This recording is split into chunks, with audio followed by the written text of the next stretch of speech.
Civil judge ಆಸ್ಪೈರೆಂಟ್ಸ್, ನಿಮಗೆ ಇವತ್ತಿನ ಪ್ರಶ್ನೆ, ಆಂಟಿಸಿಪೇಟರಿ ಬೇಲ್ ಅನ್ನ ಯಾರು ಯಾವಾಗ ಗ್ರಾಂಟ್ ಮಾಡ್ತಾರೆ? Option A, court of sessions and high court grant ಮಾಡಬಹುದು ನಾನ್ ಬೇಲೆಬಲ್ ಒಫೆನ್ಸ್ ಅಲ್ಲಿ. ಸೆಕೆಂಡ್, ಹೈಕೋರ್ಟ್ ಗ್ರಾಂಟ್ ಮಾಡತ್ತೆ ಬೇಲೆಬಲ್ ಒಫೆನ್ಸ್ ಅಲ್ಲಿ. ಥರ್ಡ್, ಹೈಕೋರ್ಟ್ ಗ್ರಾಂಟ್ ಮಾಡತ್ತೆ ನಾನ್ ಬೇಲೆಬಲ್ ಒಫೆನ್ಸ್ ಅಲ್ಲಿ. And option 4, court of sessions grant ಮಾಡತ್ತೆ ನಾನ್ ಬೇಲೆಬಲ್ ಒಫೆನ್ಸ್ ಅಲ್ಲಿ. ಇದರ correct answer ಏನು ಅಂತ ನಾನು ನಿಮಗೆ ಡಿಸ್ಕ್ರಿಪ್ಷನ್ ಬಾಕ್ಸ್ ಅಲ್ಲಿ ತಿಳಿಸಿರ್ತೀನಿ.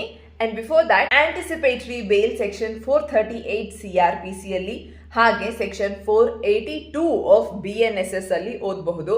ಇದರ ಒಂದು ಲ್ಯಾಂಡ್ ಮಾರ್ಕ್ ಜಡ್ಜ್ಮೆಂಟ್ ಸಹ ಇದೆ, Gurbaksh Singh Sibbia versus state of Punjab. ಇದನ್ನು ಸಹ ಓದ್ಕೊಳ್ಳಿ.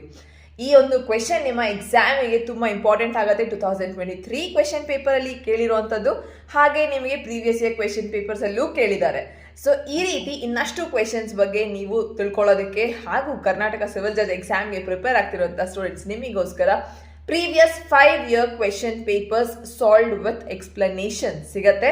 ಸ್ವಾತಿ ಲಾ ಅಕಾಡೆಮಿನ ಸಬ್ಸ್ಕ್ರೈಬ್ ಆಗಿ, ಹಾಗೆ ಇನ್ನಷ್ಟು ಡೀಟೇಲ್ಸ್ಗೆ ನೀವು ನಮ್ಮ ಅಪ್ಲಿಕೇಶನ್ ಅನ್ನ ಇನ್ಸ್ಟಾಲ್ ಮಾಡಿಕೊಂಡು ಬುಕ್ಸ್ ಅನ್ನ ಪರ್ಚೇಸ್ ಮಾಡ್ಕೋಬಹುದು. Thank you.